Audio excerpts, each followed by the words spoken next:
Bom dia, petianos! Esta é a apresentação da equipe 1 do Projeto Áreas. Nossa equipe é composta por Luan Fernandes Nogueira, José Henrique Posidônio Ribeiro e eu, José Cavalcante de Figueiredo Neto. Ao curso deste trabalho, iremos desenvolver um projeto elétrico, na teoria, e fazer um projeto luminotécnico na prática. O trabalho desenvolvido foi dividido em 8 etapas para a apresentação. As etapas 1 a 4 serão apresentadas através de slides. As etapas 5 a 8 serão apresentadas através do programa Dialux, através do qual o projeto foi feito inicialmente. Olá, meu nome é Luan Fernandes, e em se tratando da justificativa de um projeto elétrico, deve ser feita primeiro uma contextualização, relacionada à integração elétrica, pois se nós compararmos a invenção da eletricidade com o contraste que nós temos atualmente, é perceptível que basta conectar qualquer aparelho elétrico na tomada e ele vai estar em pleno funcionamento prontamente.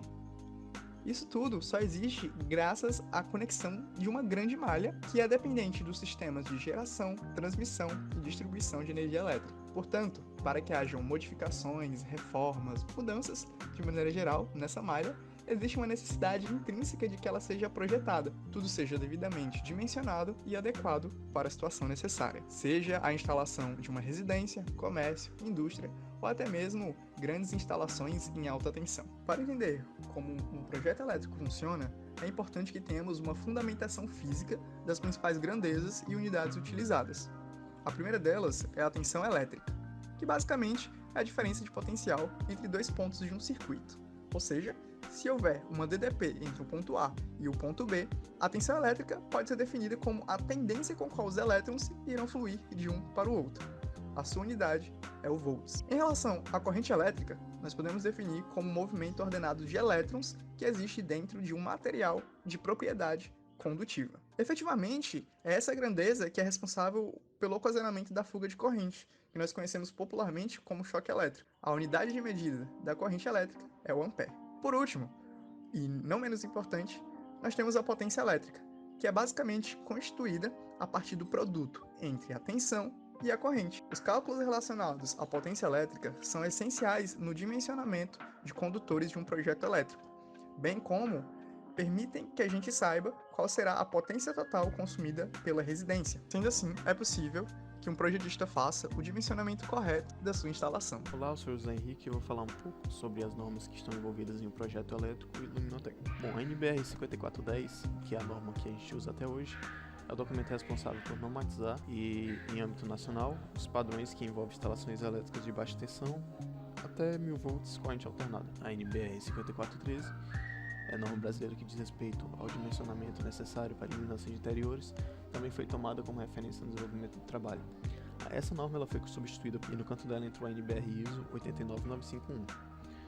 Esse novo documento surge em substituição à NBR 5413, só que ele é mais focado na iluminação de ambientes de trabalho e alto foco. E como ele não trabalha bem com residência, a gente vai acabar usando a NBR 5413 para o nosso projeto. Dentro das normas citadas anteriormente, existe uma série de simbologias para que os projetistas possam se comunicar entre si. Claro, haja um padrão também dentro de um projeto elétrico. Padronizar as coisas é essencial dentro do mundo da engenharia, porque isso permite uma maior segurança, confiabilidade e eficiência na hora de projetar ou executar um projeto. A primeira série de simbologia que nós temos são as simbologias das tomadas, onde existem tipos de tomadas simples, tomadas duplas, tomadas triplas, tomadas que nós encontramos na parede, onde podemos ligar nossos aparelhos eletroeletrônicos. Além disso, também é possível definir, a partir da pintura, a altura em que a tomada será instalada, conhecida como tomada baixa, tomada média e tomada alta. Aqui, à direita, nós temos os exemplos de como essas tomadas se comportam dentro de um circuito de um projeto elétrico. A segunda série de simbologia está relacionada aos sistemas de iluminação, onde nós temos os interruptores, podendo ser simples, duplo, triplo, three-way, que significa que nós podemos alternar as lâmpadas a partir de mais de um ponto, e os devidos pontos de iluminação, que podem ser pontos de teto, pontos de parede, pontos no chão, ou entre outros.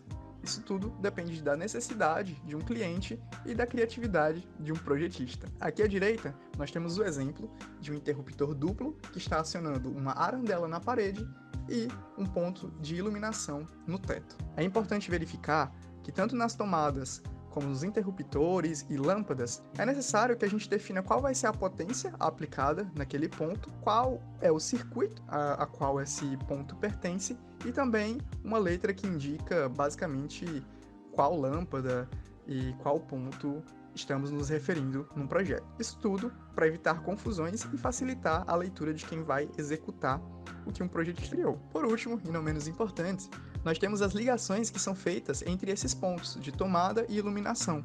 Basicamente, nós criamos eletrodutos. Esses eletrodutos vão comportar uma série de fios, que podem ser esses os fios fase, neutro, terra, retorno simples ou retorno paralelo, utilizado para construção de three-ways, four-ways e circuitos do tipo. Agora, apresentaremos os detalhes relativos ao projeto Luminotec. Primeiramente, faz-se necessária a distinção entre os diferentes tipos de lâmpadas que foram usadas em nosso trabalho. Essas são prioritariamente de dois tipos: lâmpadas de tons quentes e lâmpadas de tons frios. Lâmpadas de tons quentes geralmente apresentam temperaturas menores e cores mais amareladas, sendo usadas em cômodos onde o descanso é esperado. Exemplos disso são quartos ou salas de estar. Lâmpadas de tons frios, por outro lado, geralmente apresentam temperaturas mais elevadas, cores mais esbranquiçadas e são usadas em cômodos onde a produtividade é o aspecto principal, como, por exemplo, escritórios. Durante o desenvolvimento desta seção de nosso trabalho, 3 grandezas se mostraram como essenciais para que conseguíssemos realizar a atividade corretamente. Essas grandezas foram fluxo luminoso, iluminância e a curva de distribuição da luz. Fluxo luminoso pode ser definido como a intensidade da luz produzida por uma fonte, medida em lumens, sendo que uma quantidade maior de lumens implica em uma luz mais esbranquiçada. Iluminância pode ser definido como a incidência de lumens por metro quadrado, sendo que tal grandeza é geralmente maior em cômodos em que a produtividade é esperada, como escritórios ou a área útil da cozinha. A curva de distribuição da luz, por sua vez, é a área enforcada por cada lâmpada no projeto. Na direita, temos uma tabela informando a iluminância média para cada cômodo da planta que desenvolvemos. Note que, em cômodos onde a produtividade é esperada, como cozinha ou a cabeceira do quarto, onde geralmente ocorre leitura, a iluminância média é maior, indicando uma luz mais esbranquiçada e, portanto, uma luz que proporciona um momento em que o foco é mais propício. Então, dando continuidade à parte prática do nosso trabalho, essa daqui é a interface inicial do software Dialux. Então, nós abrimos a planta, disponibilizada pelo PET Engenharia Elétrica. Então essa é a visualização da casa como um todo. No geral, são 5 cômodos, onde foram feitas as distribuições luminotécnicas baseadas na necessidade do projeto. Indo para o primeiro cômodo, nós temos o dormitório, onde foram aplicadas 6 lâmpadas de tons mais quentes, ou seja, eles visam um relaxamento, um descanso, e uma abajur de tom mais frio que visa um foco maior. Se a gente olhar na visualização 3D, nós vamos entender o porquê disso. Basicamente, o quarto funciona como um cômodo de bem-estar, de lazer, relaxamento. No entanto, é interessante que na cabeceira da cama tem uma lâmpada de tom mais frio, para facilitar uma leitura ou algo do tipo. No cômodo 2, nós temos a sala de estar, onde foram feitas as distribuições de 6 lâmpadas na área útil e 2 lâmpadas no corredor, que também integra a sala. A escolha de cores dessas lâmpadas ficou entre o tom frio e o tom quente. A gente utilizou algo médio, tendo em vista que, embora a sala seja um local de lazer e descanso, também podem ser utilizadas algumas atividades dentro desse ambiente. Indo para o cômodo 3, nós temos a área de serviço, onde foram aplicadas 3 lâmpadas no teto, mais 3 lâmpadas de apoio. Olhando na visualização 3D, a gente consegue perceber isso melhor. As 3 lâmpadas de apoio nada mais são do que as lâmpadas de apoio para encontrar algum material, algum recurso dentro da despensa.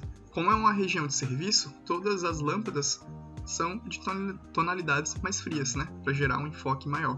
No quarto cômodo, nós temos a cozinha, também uma região de serviço.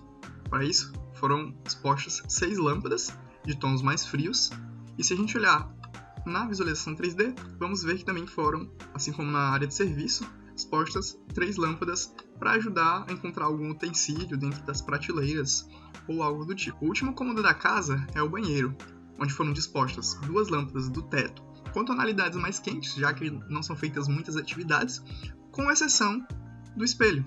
Para isso, na renderização 3D, a gente colocou um painel de luz, um painel de LED, que cobre a pia e permite uma visualização melhor de um suposto espelho. Então, essa é a casa, a visualização geral dela no 3D. Vale lembrar que demais detalhes, como o dimensionamento da casa, ou até mesmo explicações teóricas sobre o projeto elétrico, estão na nossa introdução teórica e no desenvolvimento do slide. Espero que tenham gostado e é isso, pessoal. Muito obrigado pela atenção.